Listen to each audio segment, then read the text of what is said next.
To fix can use certain app while relax mode is on in Samsung Galaxy S22 Plus Ultra. You have to make sure that that app is not restricted under restrict app usage menu. To do so, swipe down the top of the screen and then tap setting icon, tap mode and routine, and then select relax. Tap restrict app usage. Under app section, find the app that you can use before in the relax mode, and then tap it to allow its usage.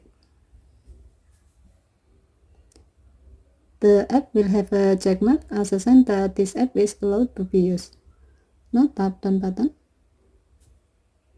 Now when the relax mode is enabled, you can use that app that you have selected before. Okay, thank you for watching. Have a nice day.